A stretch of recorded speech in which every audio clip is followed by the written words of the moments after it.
कितनी सुंदर बात कहता है। अगर आप एक अन्न का दाना किसी को देते हैं, कोई ब्राह्मण तुम्हारे यहाँ आया, कोई गुरु तुम्हारे यहाँ आया, कोई साधक तुम्हारे यहाँ आया, कोई उपासक तुम्हारे यहाँ आया, कोई बेटी तुम्हारे घर पर आई, कोई बहनें तुम्हारे घर पर आई और तुमने उसको एक साड़ी दे दी, ब्राह्मण को तुमने दक्षिणा दे दी, ब्राह्मण को तुमने तिलक कराकर भोजन करा दिया। एक अन्न का दाना भी हम संत को, ब्राह्मण को, साधु को, सन्यासी को, तपस्वी को, गौ माता को, बहन बेटी को अगर दे रहे हैं तो विष्णु पुराण कहती है उससे 1000 गुना ज्यादा तुमको प्राप्त हो जाता है।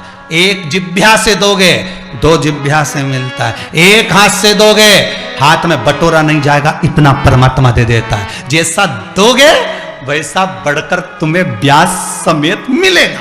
अब तुम अच्छा दे दो, अच्छा मिल जाएगा, बुरा दोगे, बुरा मिल जाएगा, ताने दोगे, ताने मिलेंगे, आप शब्द कहोगे, आप शब्द अच्छा बोलोगे, अच्छा मिलेगा, राम कहोगे तो राम भी बढ़कर मिलेगा। बोलो सही है कि नहीं? आप किसी को बोल कर देखना, तुमने तो मुंह से कितनी बार बोला राम राम, कितनी बार हुआ?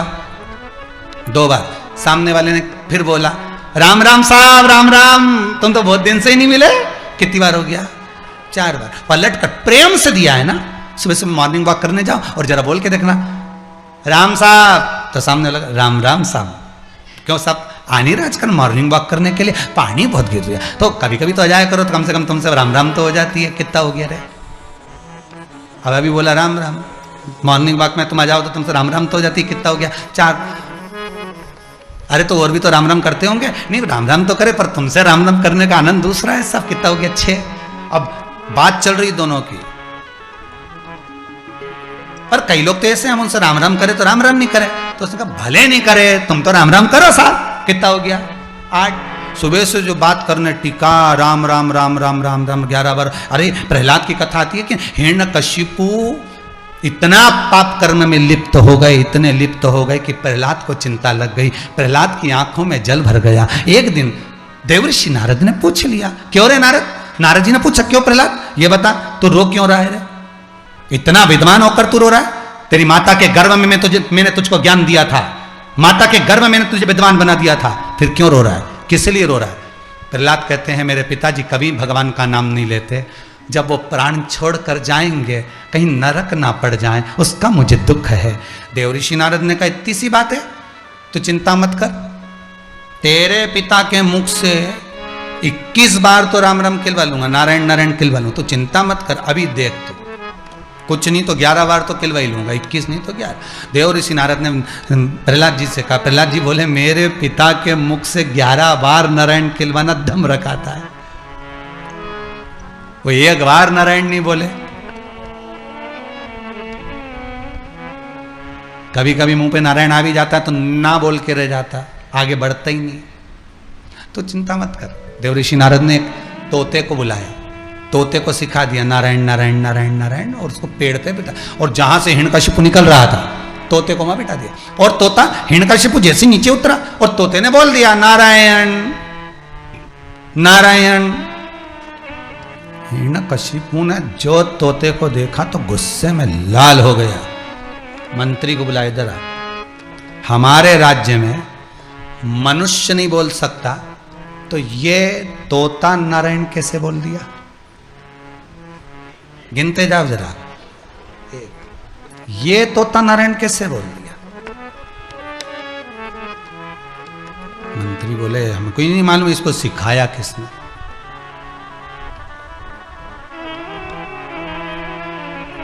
कल तक अगर इस तोते ने नारायण बोलना बंद नहीं करा तो तेरे प्राण हर लूंगा। गिनते जाओ। बस घर गया, गुस्से में लाल, तन्न फन हो रहा। पत्नी ने पूछ लिया आज तुम्हारा क्रोध दिख रहा है, क्या हुआ क्या, ये तो बताओ। जिस नारी ने प्रहलाद को गर्भ में रखा होगा वो मां कैसी होगी, विचार करिएगा।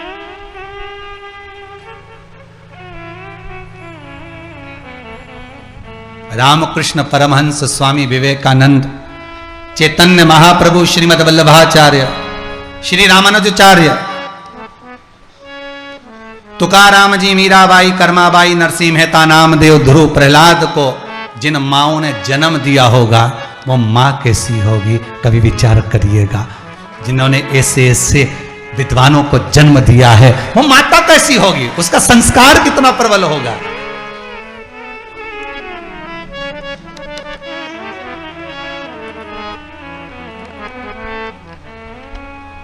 ये माता को गौरवान्वित किया जाता है, ये माता को गौरवान्वित करने वाले शब्द हैं। अब यहाँ 2 बार हो गया, पूछ लिया धर्मपत्नी ने, तुम्हारा आज क्रोध बहुत दिख रहा है, इतने में तो गुस्से में तो आ ही रहा था, मेरे यहां का पक्षी, और वो भी नारायण नारायण कर रहा है। तो पत्नी बोली तुम्हारे राज्य में और पक्षी? पति बोला यही तो समझ में नहीं आ रहा है कि आखिर इसको नारायण सिखाया किसने। चलो अच्छा जाने दो, फालतू की बात मत करो, तुम तो चलो भोजन करो, टेंशन मत लो, चलो भोजन करो। पत्नी ने भोजन कराया। अब हिरण्यकशिपु की पत्नी पंखा झेल रही, वो तो हिरण्यकशिपु की पुराने जमाने की माताएं थी जो पंखा झेलती थी, आज के जमाने में तो पत्नियां पति की बात नहीं झेले, तो पंखा झेलने की तो जान दो।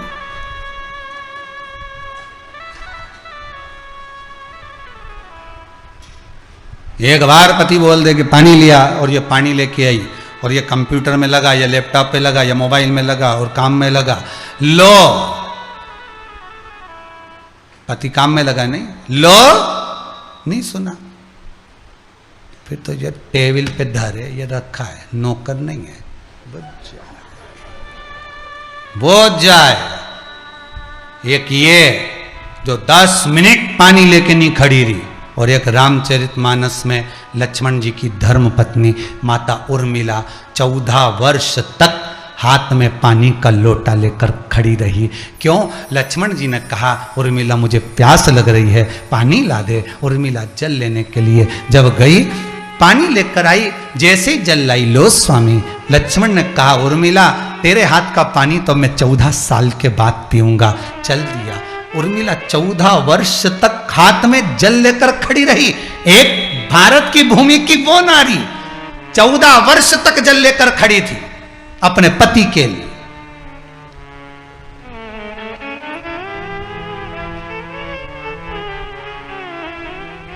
चौदह साल इंतजार करी। आज के जमाने में तो एक व्यक्ति को फोन लगा और फोन नहीं उठाए तो 2 मिनट का इंतजार नहीं हो। कितनी देर से लगा रही हो, तू उठा ही नहीं रही है। फिर बेचारी के मन में भगवान तू तो फोन उठाने की बात करे, मारे ही उठा ले, इससे तो कहीं करूं इसके बड़ी परेशान। 1 मिनट की देरी हो जाए, 1 मिनट नहीं चुके, 1 मिनट। और वो 14 साल 14 वर्ष खड़ी। कितनी बार हो गया था नारायण? 5। फिर पंखा झेलती झेलती बोली तो तुम गए कहां थे ऐसे? पंखा झेलती झेलती गए कहां थे? कहां गए कहां थे ये तो बता। वन में गया था मृगा करने के लिए। तो फिर वो पक्षी कहां था? पक्षी नहीं, तोता था। कहां था? पेड़ पे बैठा था। तो इतनी ऊपर से तुम नीचे सुन लिए, तो इतनी चिल्ला चिल्ला के नारायण नारायण नारायण बोल रहा था, सुनू नहीं? कितना हो गया? 8। अब पत्नी इतनी खुश हो रही राम। अच्छा, जो कभी भजन नहीं गुनगुनाए, जिसके मुंह पे कभी गुनगुनाने का काम ही नहीं, कभी नहीं गुनगुनाए, और वो एक आध दिन एकांत में बैठा बैठा गुनगुनाए,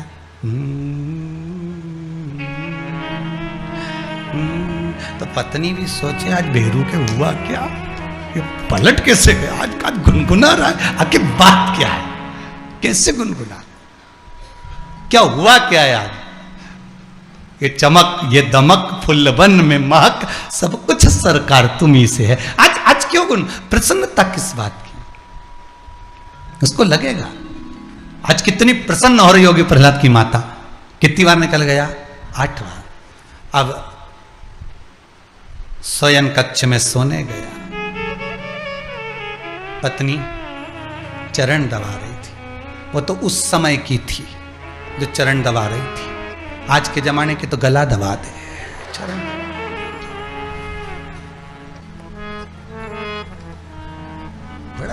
ये कभी कभी होता है। एक बार हैदराबाद में शमशेरगंज गौशाला में कथा थी, तो वहाँ कथा करने गए थे, हो गए लगभग 8-10 साल के करीब में, 10 से भी ऊपर हो गया होगा।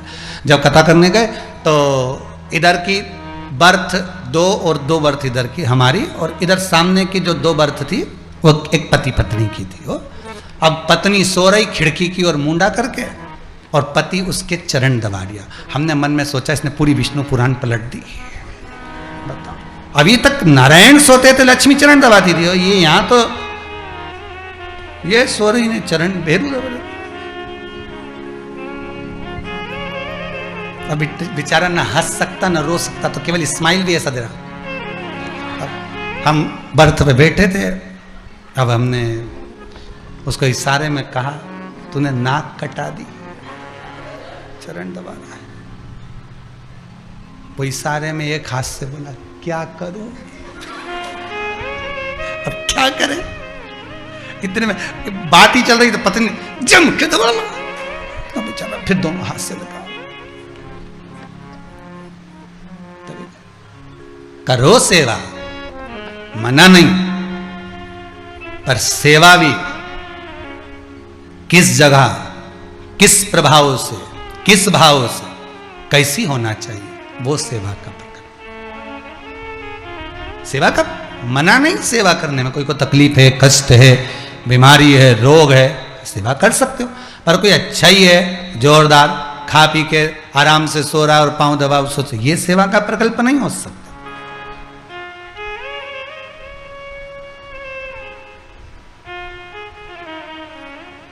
ये सेवा का प्रकल्प नहीं होगा। अब पत्नी प्रहलाद जी की माता पति के चरण दबा रही, और दबाते दबाते फिर बोल दिया स्वामी स्वामी।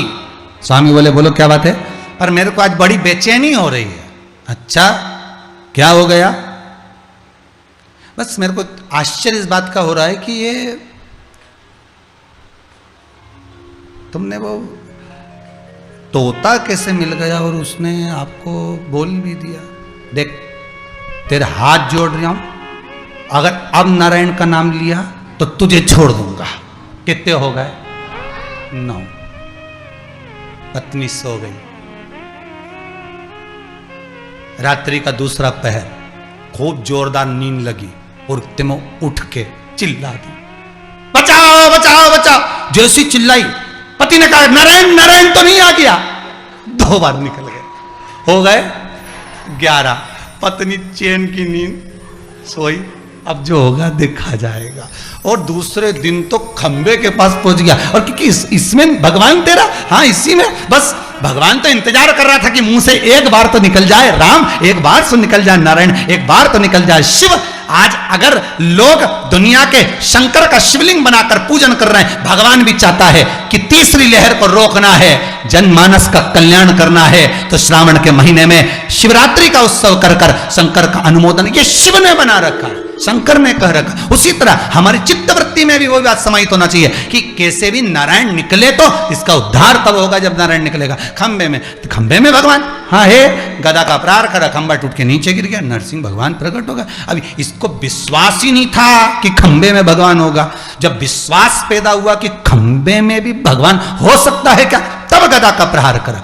जब तक विश्वास नहीं होता भगवान कभी प्रकट होता ही नहीं है। मानो तो गंगा मां, ना मानो तो बहता पानी, मानो तो पत्थर नहीं तो महादेव, मानो तो कंकर नहीं तो शंकर। आपकी चित्तवृत्ति में आप जो मान लोगे कि ये कंकर है तो कंकर, और शंकर है तो शंकर, आपकी चित्तवृत्ति में लग जाए कि शिव महापुराण शंकर का ही एक स्वरूप है। जिस शिवलिंग का हम निर्माण कर रहे हैं वो शंकर का स्वरूप है। उसके कंकर कंकर में कण कण में शिव समाया है, तो शंकर मिलेगा, उसको शिव मिलेगा।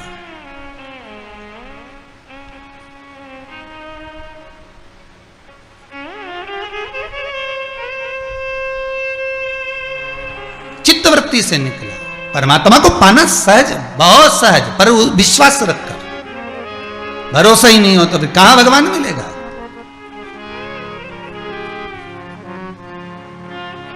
कहां परमात्मा।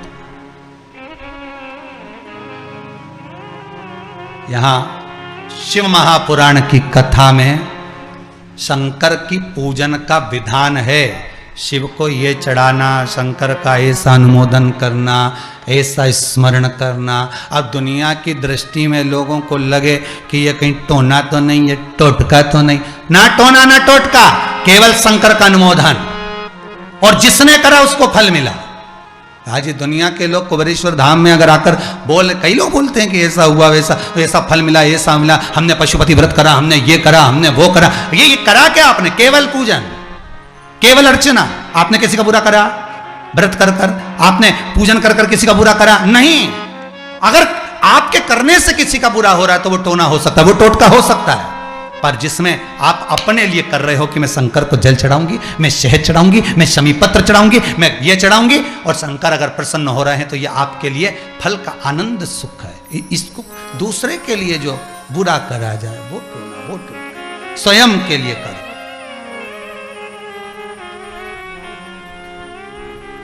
स्वयं के लिए वो सुख।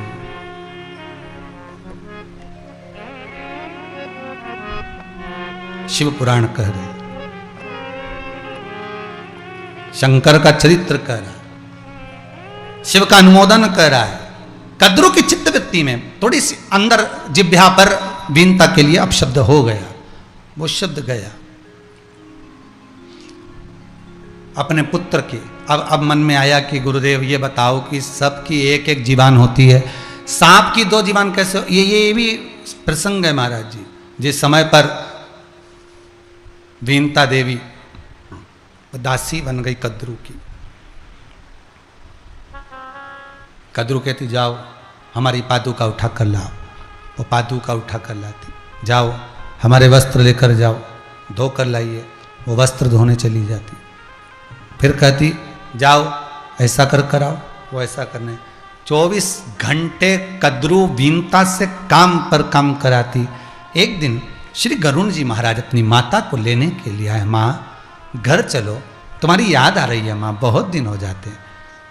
कमरे में कक्ष में आप हमें स्नेह नहीं करती माँ, कभी अपने हस्त कमल हमारे मस्तक पर नहीं रखती माँ। माँ घर चलिए, घर चलो। वीनता जाने लगी। कद्रू ने चिल्लाकर आवाज लगाई, ए वीनता, तुझे मालूम नहीं है कि अभी मैं विश्राम करूंगी तो मेरे शयन कक्ष की तैयारी तुझे करना है। वीनता ने कहा, गरुण बेटा तुम चलो, मैं आती हूं। रात्रि भर गरुण जी महाराज अपनी मां वीनता का इंतजार करते रहे। रात्रि भर वरुण और गरुण दोनों इंतजार कर रहे, पर वीनता नहीं आई। कई साल निकल गए, साथ वीनता आती नहीं। रात भर गरुण सोते नहीं, नैनों में नींद आती नहीं। एक दिन मन में आया, पूछा जाए मां से, मां तू रात भर सोती भी है कि नहीं सोती? विश्राम करती है कि नहीं करती मां? तुझे निंद्रा आती कि नहीं आती मां? पूछा वीनता से गरुण जी महाराज ने, मां तू सोती नहीं क्या, विश्राम नहीं करती क्या? वीनता कहती है, रात्रि को मैं जब कद्रू का शयन कक्ष तैयार कर देती हूँ, कद्रू जब सोती है मैं उसके चरण दबा देती हूँ, चरणों में तेल लगा देती हूँ। कद्रू की नींद आ जाती है तो कद्रू मुझसे कहकर जाती है कि मेरे कक्ष के बाहर खड़ी रहना, सोना मती, विश्राम मत करना, मैं रात को आकर देखूंगी। सुबह फिर आती है, फिर मुझे काम में लगा देती है। 24 घंटे कद्रू वीनता से काम करवाती है, 24 घंटे। कई साल निकल गए वीनता के, कई साल, कई वर्ष निकल गए, कई वर्ष, सुख नहीं मिला। एक दिन गरुण जी ने वरुण जी से कहा, वरुण चल मेरे साथ, अपन दोनों चलते। दोनों की दोनों चलकर अपन कद्रू से पूछते हैं। माता कद्रू के पास में पहुंचे और माता कद्रू से जाकर निवेदन कहा, मां, ए बड़ी मां, बड़ी मां, गरुण तुम वरुण को लेकर आए हो, क्या बात है? मां, हाथ जोड़कर मैं निवेदन करता हूं आपसे, आप मेरी माता को दास से भाव से मुक्त कर दो। आप इसको दास्य भाव से मुक्त कर दीजिए, आप दासी के पद से हटा दीजिए, आप दासी के पद से इसको मुक्त कर दो। तद्रु ने कहा दासी के पद से तो मैं मुक्त कर दूंगी, पर शर्त एक है। क्या? मेरे पुत्रों के लिए, मेरे लिए तुम्हें बैकुंठ से अमृत लाना पड़ेगा, अमृत का कलश लेकर आओ।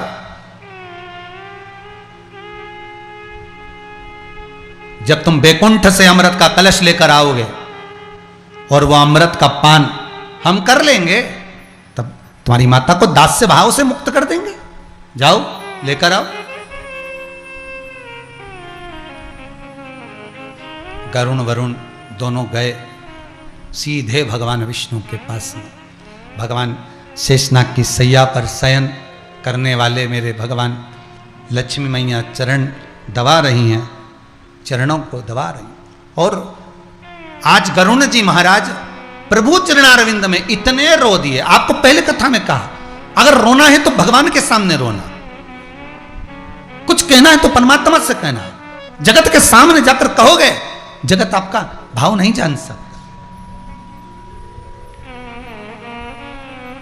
कुछ कहने के लिए परमात्मा का होना जरूरी। आज ये खरगोन का अगर रघुवंशी परिवार कथा करवा रहा है तो इसके भीतर का भाव क्या है कि सर्व जगत का हित हो, संपूर्ण विश्व का कल्याण। माता पिता पूर्वज आदि आदि जितने भी पूर्व में रहे हैं, दादा हो दादी हो पूर्वज रहे हो, वो तो तरेंगे ही। अगर आप कथा करवा रहे हो, आप कथा सुन रहे हो, आप कथा का स्मरण कर रहे हो, तो वो तो तरना ही है। पर आपके भीतर का सुख भी तो देखिए।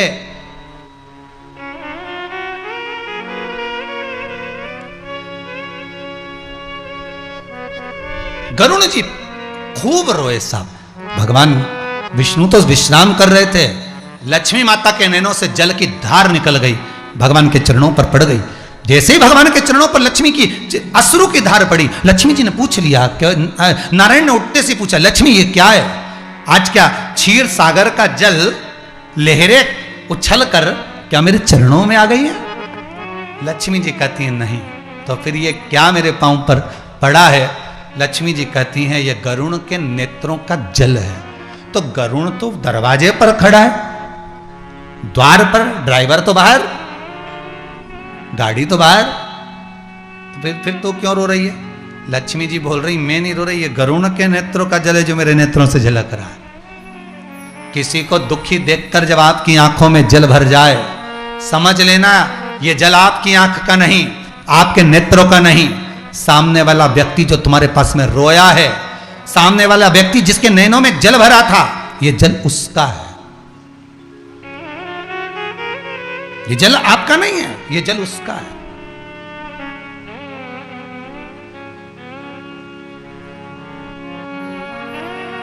जब सामने वाला व्यक्ति आकर आपके सामने कोई खुशी की बात कर दे, बड़ी प्रसन्नता की बात करे, और आपका दिल भी खुश हो जाए, प्रसन्न हो जाए, आनंदित हो जाए, समझ लेना यह खुशी आपकी नहीं है, ये उसकी है, उसने आपको दी है, ये उसने प्रदान करी है।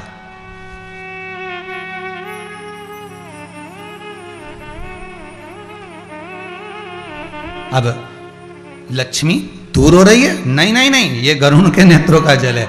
मैं तो उसको दरवाजे के पास खड़ा देख रही हूं और वह लगातार रो रहा है, उसकी आंखों से जल बह रहा है, रो रहा है। उसको देखकर मैं रो रही हूं।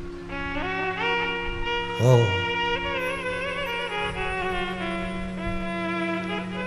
लक्ष्मी, क्या चाहता है गरुण? बुलाओ उसको। गरुण जी आए। क्या चाहते हो गरुण? वरुण तुम भी साथ में हो? हाँ प्रभु। क्या चाहते हो? बस प्रभु इतनी सी कृपा कर दीजिए, मेरी माता को दास्य भाव से छुड़ा दीजिए। मेरी माता को दास्य भाव से छुड़ा दो। क्या करा जाए कि तेरी माता दास्य भाव से छूट जाए? एक सेठ के यहां अगर कोई वर्कर कार्य कर रहा है, 40 लोग काम कर रहे हो, 10 लोग काम कर रहे हो, 5 लोग काम कर रहे हो, 25 लोग काम कर रहे हो, सेठ धनपति है तो उसको साथ में मनपति होना भी जरूरी है। मेरे भगवान विष्णु धनपति हैं तो साथ में मनपति भी हैं। गरुण को रोते हुए देखा तो कह दिया, क्या कर दूं मैं तेरे लिए, बोल। जिस समय जो आपके यहां 10 साल, 15 साल, 20 साल, 25 साल, 50 साल, 40 साल काम कर रहा है, सेठ का फर्ज है कि उसके यहां अगर दुख आया है तो सेठ उस दुख का साथी बने। और उस दुख में उसको सहयोग प्रदान करो।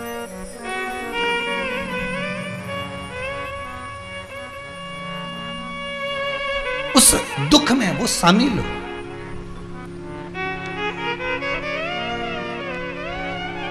उस दुख का वो आनंद, वो जो पल है उसको मिटाने का प्रयास करो। बोल मैं क्या करूं तेरे लिए, बस मेरी माता को दास्य भाव से छुड़ा दीजिए। क्या करना पड़ेगा? अमृत का कलश चाहिए। भगवान विष्णु बोले गजब की चीज मांगी है।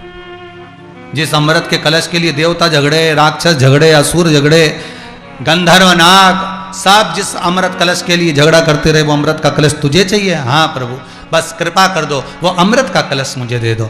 भगवान विष्णु ने लक्ष्मी जी से कहा, लक्ष्मी अमृत का कलश तुम मेरे को देना है एक बार, और वो अमृत का कलश इसलिए देना है क्योंकि ब्रजमंडल में, ब्रज की भूमि पर जब मैं कृष्ण बन कर जाऊंगा, और उस ब्रजमंडल में जब मैं ब्रज की भूमि पर कृष्ण बन कर जाऊंगा, उस समय पर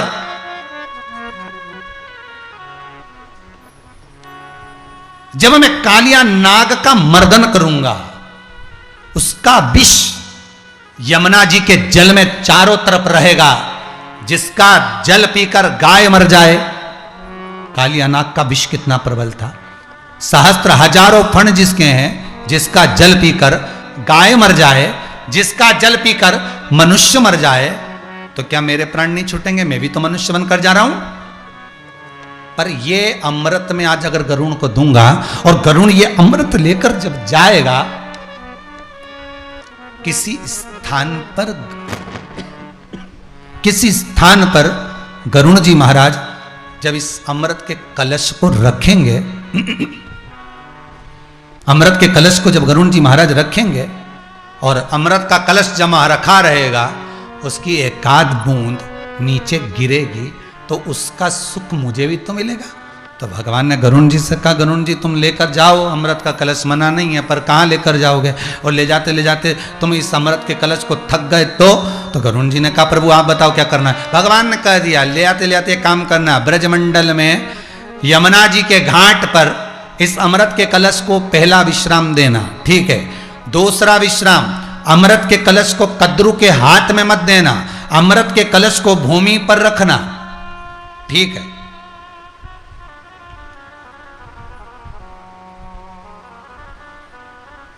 हाथ में नहीं देना, बस भूमि पर रख देना।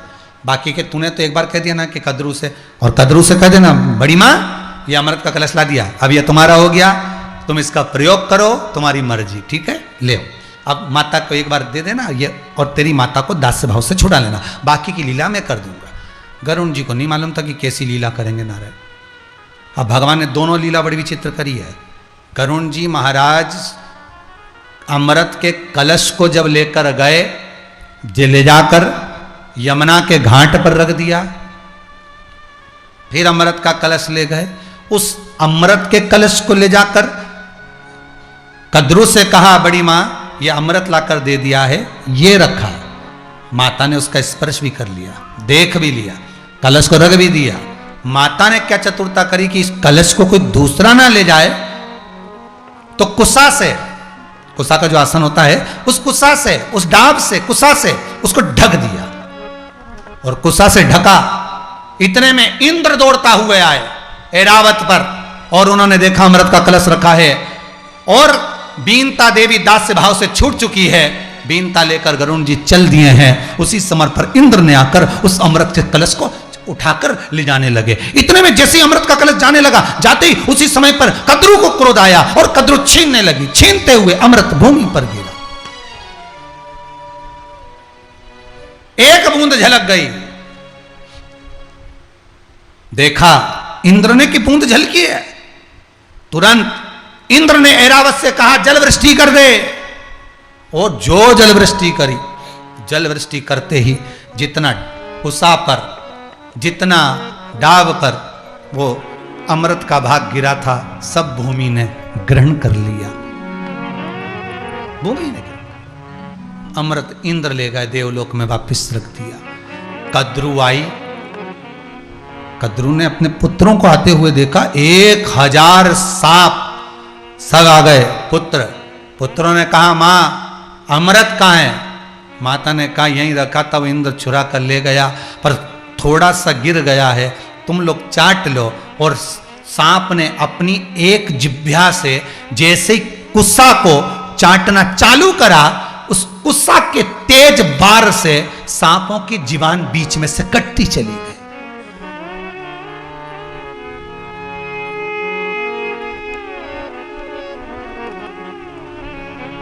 सांपों की जीवान बीच में से कटती चली गई। कितनी जिब्या हो गई? सर्प की 2 जिब्या।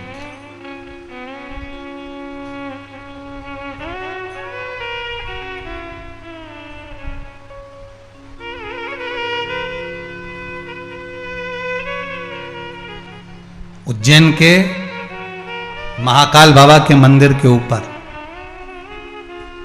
नाग पंचमी के दिन नागचंद्र का दर्शन होता है।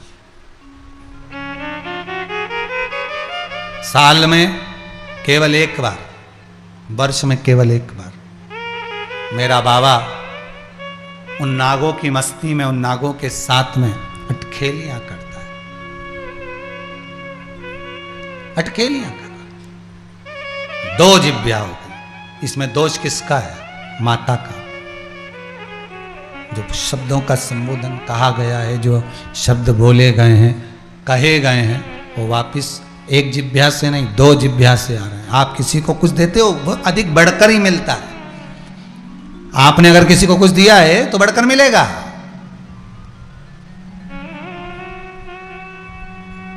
वो द्रौपदी ने भगवान कृष्ण के हाथ में जब चोट लगी, अपना चीर फाड़ा, उसको हाथ पे लपेटा। भगवान उस चीर को लेकर गए, रुक्मणी को दिया। रुक्मणी ने पूछा इसका क्या करूं, इसमें रक्त लग रहा है। भगवान बोल रहे हैं इसका एक एक धागा निकाल के गिन। रुक्मणी बोली फालतू में ही मिली, जो इस चीर का धागा निकाल के गिनोगे? रुक्मणी ने सत्यभामा से कहा तुम गिनो, सत्यभामा ने जामवंती से कहा तुम गिनो, कालिंदी से कहा तुम गिनो। कोई गिनने को तैयार नहीं, सारी की सारी एक साथ बैठ गई। भगवान ने कहा गिन लिया क्या? नहीं, भगवान के सब मिलकर गिनो। सारी एक साथ बैठी और एक एक धागा गिनने पड़ी। 9,999 धागे थे।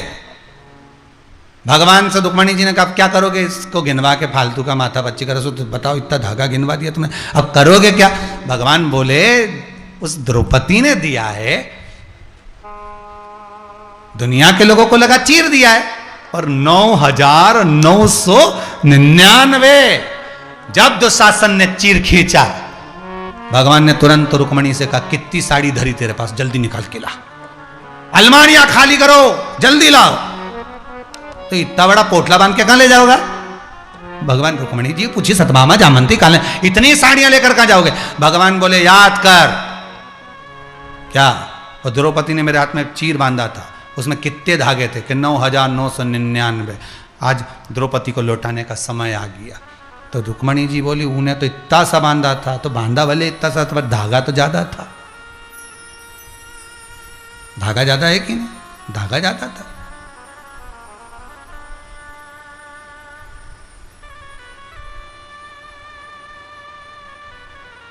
पहले पंडित जी जब मंत्र बोलते हैं ना, पूजन कराते हैं, तो पंडित जी बोलते हैं वस्त्रम समर्पयामि। तो माताएं क्या करती थी, जो हाथ में कलेवा बांधते हैं ना, नाड़ा, मौली, उसको काट के रखती थी थाली के अंदर। अच्छा मोटा मोटा धागा रंगीन, उसको काट के रखती थी। जैसे ही पंडित जी ने कहा वस्त्रम समर्पयामि, इसने उठाया वस्त्र चढ़ा दिया। भगवान भी गिनते थे, इतना मोटा कलेवा होता था उंगली के बराबर का, उसमें तो भगवान गिनते थे कितने धागे, इतने धागे इसने मुझे दिए हैं, इतनी साड़ी इसको वापस लौटाना। तो ये जब मायका जाती तो साड़ी मिल जाती, मौसी सास के यहाँ जाए तो साड़ी मिल जाए, मामा जी के यहाँ जाए तो साड़ी मिल जाए, रिसेप्शन में जाए तो साड़ी मिल जाए, वहां जाए तो ये मिल जाए, इसको खूब साड़ी मिलती थी।